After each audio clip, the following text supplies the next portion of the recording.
Hello बच्चों, let us read the question. The question says which one of the following statement is correct. तो हमें correct statement बताना है.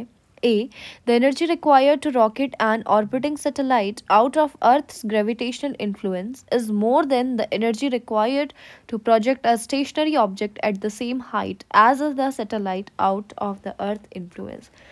तो हमसे बोल रहा है कि कोई एक सैटेलाइट है जो कि ऑर्बिट कर रही है किसी ऑर्बिट में अर्थ के इन्फ्लुएंस में, उसे हमें इन्फिनिटी तक पहुंचाना है. उसमें ज़्यादा एनर्जी लगेगी as compare to project a stationary object. तो देखो, जिसके पास ऑलरेडी काइनेटिक एनर्जी है ना. अगर मैं बात करूं सैटेलाइट की, सैटेलाइट के पास काइनेटिक एनर्जी भी होगी प्लस पोटेंशियल एनर्जी भी होगी, यानी टोटल एनर्जी उसके पास कितनी होगी, -GM डिवाइडेड बाय, ठीक है, R 2R.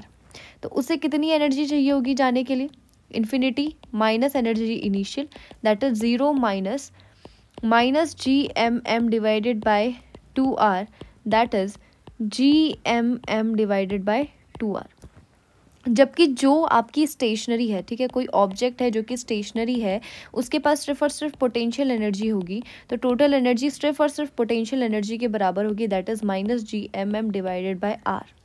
तो यहाँ पे एनर्जी कितनी लगेगी, 0 minus GM divided by R, that is GM divided by R.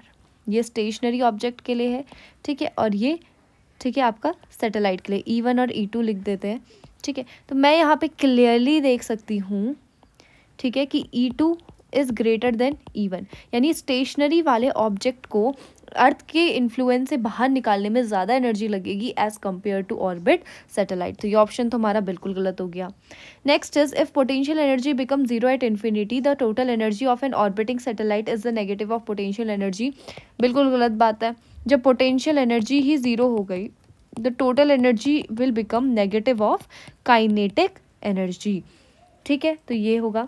Third is the artificial satellite Sputnik first was launched at year 1950. बिल्कुल गलत बात है ये भी. सोवियत रशिया के साइंटिस्ट ने 1957 में स्पुतनिक लॉन्च की थी.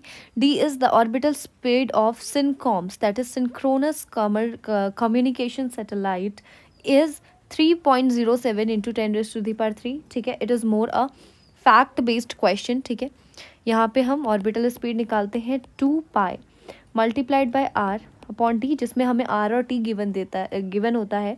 ठीक है, R बेसिकली गिवन होता है 4.22 10⁻7 और T इज़ टाइम पीरियड जो है सैटेलाइट का, that is 8.64 into 10⁻5.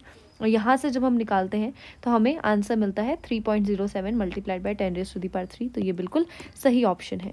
So the final answer will be the orbital speed of Syncoms, ठीक है, satellite is 3.07 multiplied by 10⁻3 metre पर second. That is option D. I hope you understood it well. All the best. Thank you.